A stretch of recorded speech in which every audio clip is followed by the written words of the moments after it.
Welcome to another dose of Teflon on Titanium. I am your host, Scotty G, back at it again. And today, let's talk about the Manosphere and marriage, shall we?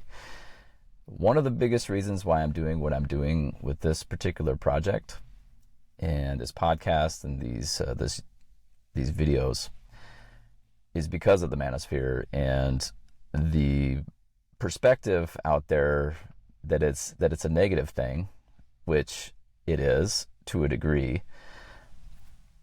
It's about male self-improvement, essentially. So a lot of the masculine self-improvement stuff out there gets lumped into the manosphere really quickly when it comes to ladies, and it's a derogatory thing. That's kind of how they feel about it. And I want to contrast my philosophy and my ideas with the garbage that you hear about.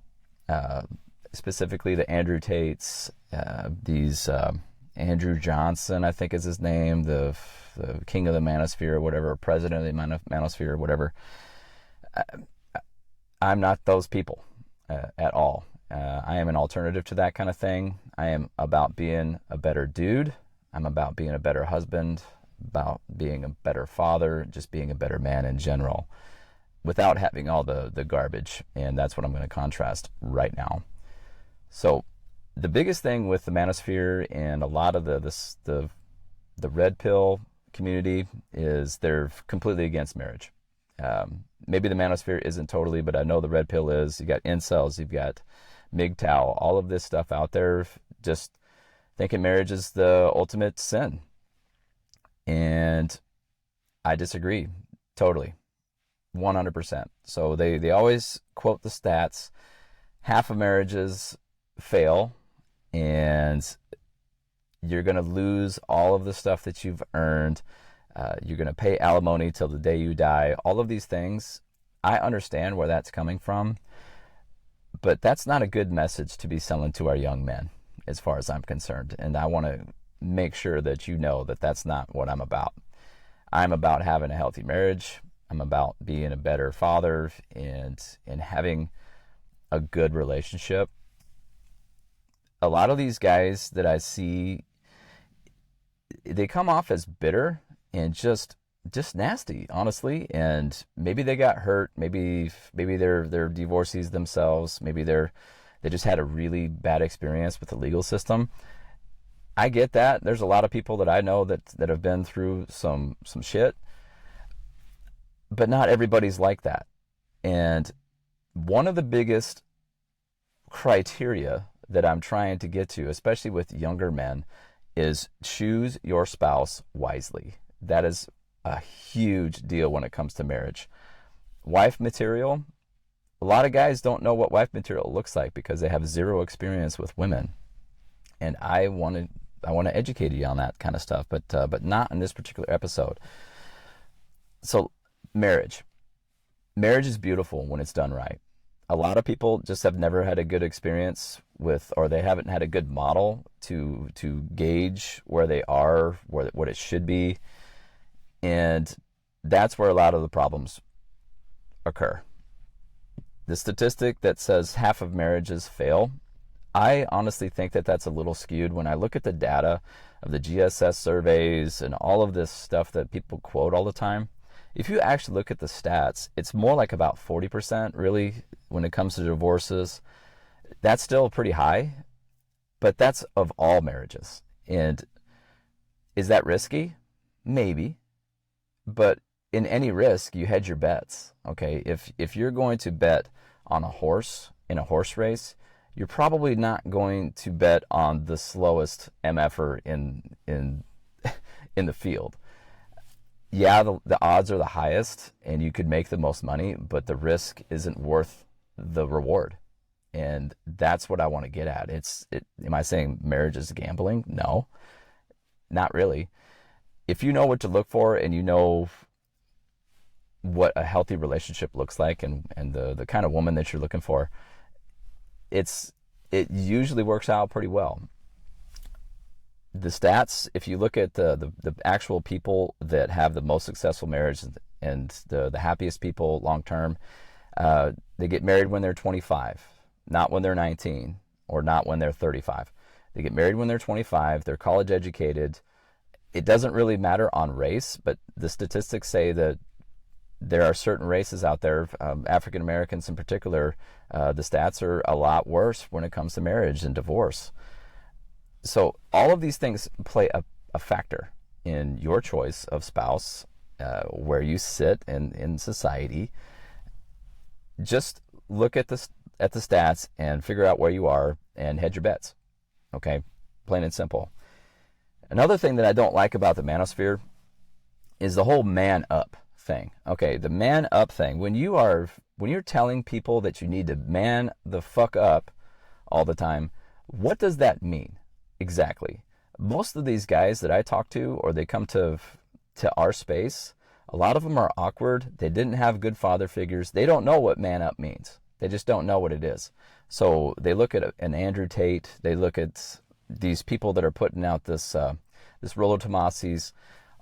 They try to model themselves after these guys. Why? Okay, Andrew Tate, like I said, some of his stuff is really good. I like it. It's okay to be successful. It's okay to push yourself and run businesses, but money ain't everything. Money ain't everything.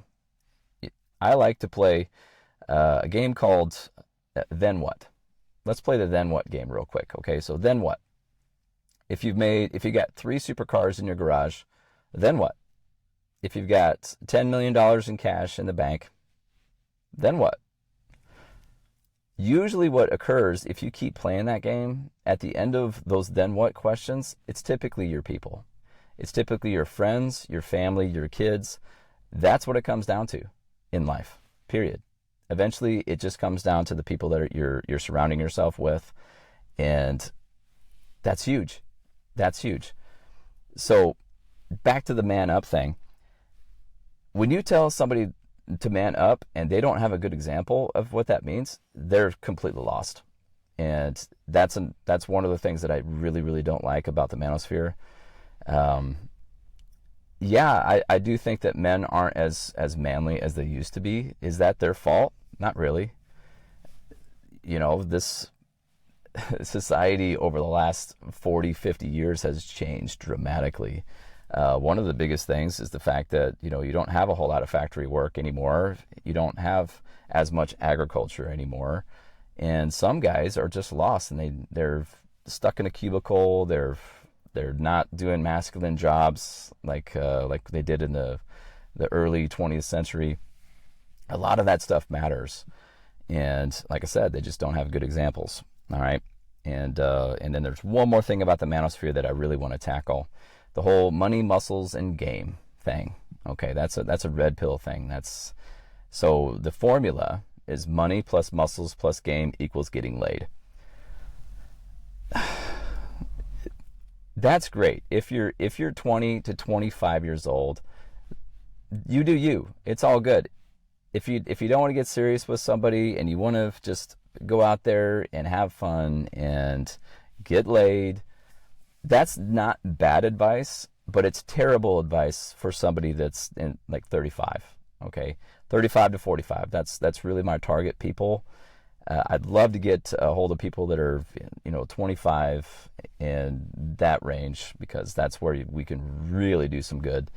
But if you're 35 to 50, that's mainly who actually comes to me. It's all good. It's not too late. But when you buy into the whole money, muscles, and game equals getting laid thing,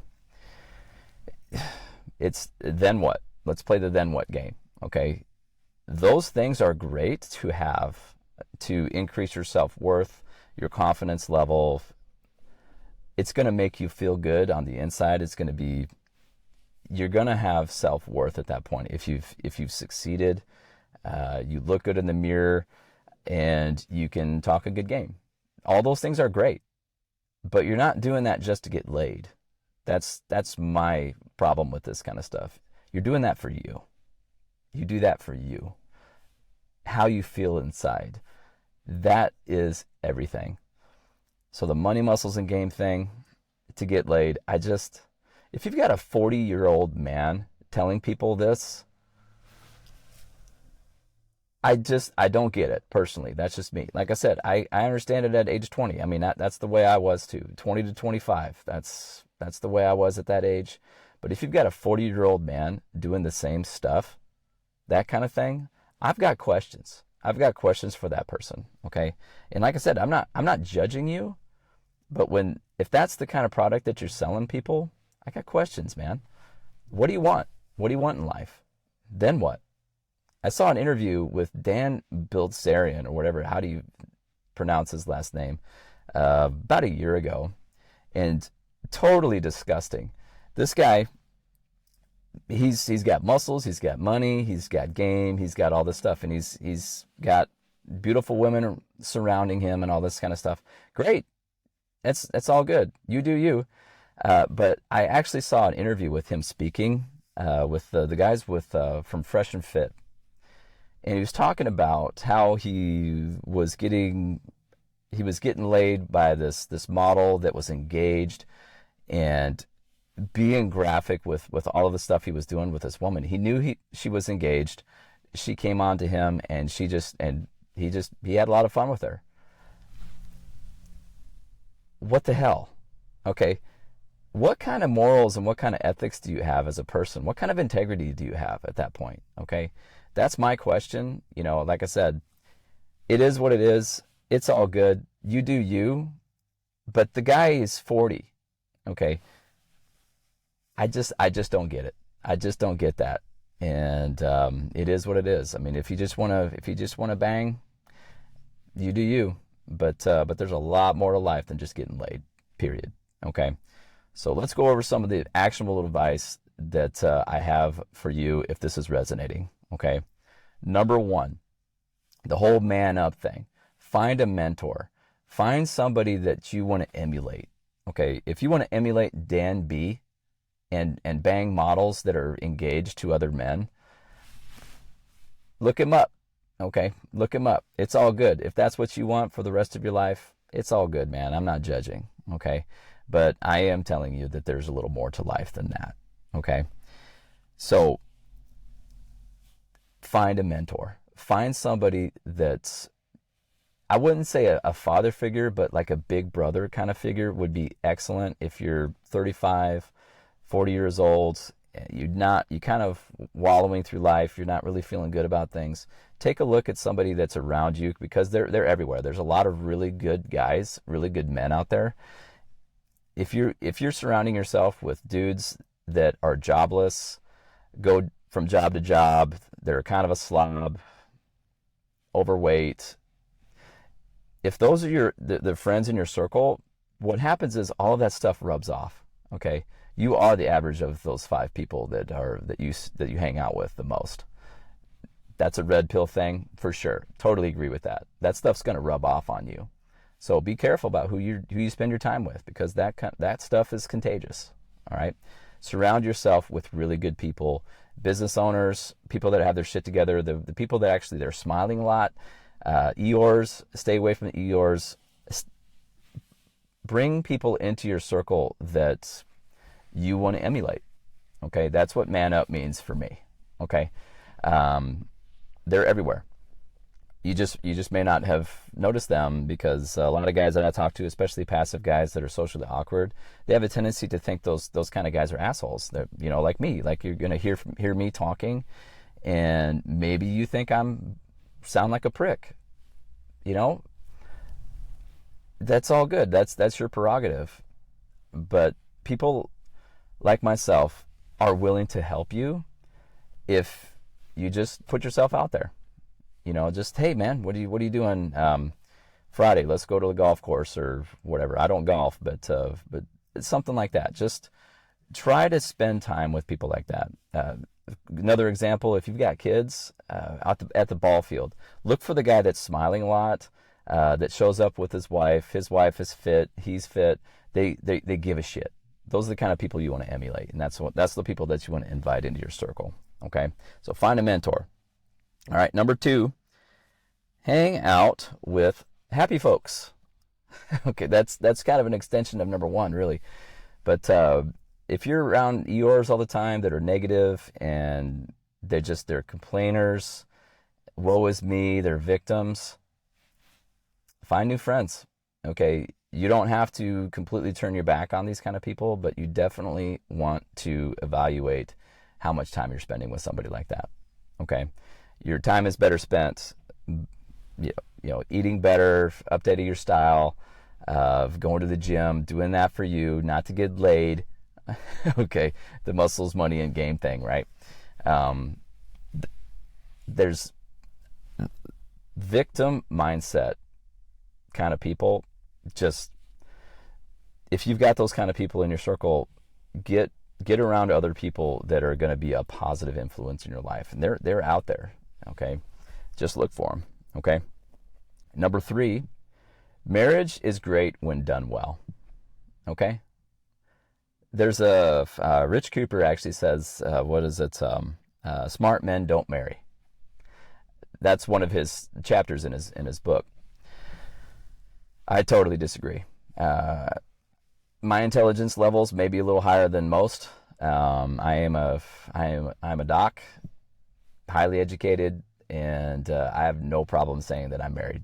Okay, been married for almost 20 years. Been with the same woman for 22 years, and marriage is pretty good for me. And if you go into the mindset of saying that marriage, smart men don't marry, that's a problem in my book. Okay, because if you have that mindset, you're not going to get married, and not everybody should get married, in my opinion. Okay, some people don't have the skills to do it. Do I think that everyone can learn? Yeah, I do. Most of the time, they just didn't have good examples growing up. That's the common scenario that I see. But marriage is great when it's done well. It is all good. All right. If you don't think so, it's all good. Put it in the comments. Check out my stuff. It's all good, man. Let me know. All right. Let's fix it. If you think like that, give me a call. Okay. And let's talk about it. Like I said, your prerogative. It's your life, my friends. And I am telling you that there is more to muscles, money, and gain. Period. All right. And number 4, life is not all about getting laid. Am I saying sex is a bad thing? No, I'm not. Okay. But if that's all you're about, and that's as deep as you go as a man, you do you. You do you. Am I saying that my sex life is not that great because I've been married for 2 decades? It's okay. It is okay. My wife and I are very happy in that regard. Okay. And way more than average. Okay. It can be done. You can have a sexy, fun marriage long term. People say that limerence is only short term. If you're into the person that you're with, if you really care about them and you build a life with them, you start looking at life and you start wondering what else is there. Okay, because it's awesome. It's an awesome thing. Marriage is great when done well. So the whole smart men don't marry, if that's how you feel, it's all good, buddy. Because going into a marriage with that kind of mindset, it's not going to go well for you. Okay, so it's all good. So this is straight to the guys. And if you disagree with this kind of stuff, it's all good, man. It's you do you. It is all good. Marriage is not for everyone. And if you've been through a divorce, if you're currently dating after a divorce, learn from it. Okay. That's all I can say with that kind of stuff. What did you do wrong? Okay, it's not just the other person that's involved in a divorce. It goes both ways. There's always 2 sides to every story. If you put yourself in her position, or if you put yourself in your ex-husband's position, if you're a woman, what did you do wrong? Okay, if you can't do that, you're going to be doomed to repeat those failures. It's going to happen again because you didn't learn from it, and you're just going to repeat it. So And I don't want that to happen to you. And I sure as heck don't want that to happen to anybody else or your children, because they're the ones that really suffer with that kind of stuff. So marriage is wonderful. Okay. And I wanted to get that out of here real quick here because I am not a Manosphere guy. That kind of stuff. There are some really good things in the Manosphere and honestly in the red pill stuff. Half of the stuff that they talk about does apply, and I think it's a good thing. But man, oh man, the whole marriage is dead thing. Take a look at the title of this organization. Marriage is not dead. It is not. And if you have that idea, give me a try. Okay, keep listening and keep learning, and I am willing to be your mentor.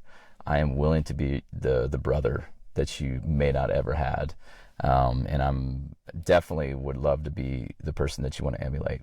Okay, and I'm not trying to be arrogant. I'm not trying to be cocky, but I've got a great marriage, and it just keeps getting better. It just keeps getting better. So if that's what you want, keep listening. All right. So until next time, see y'all and be desirable.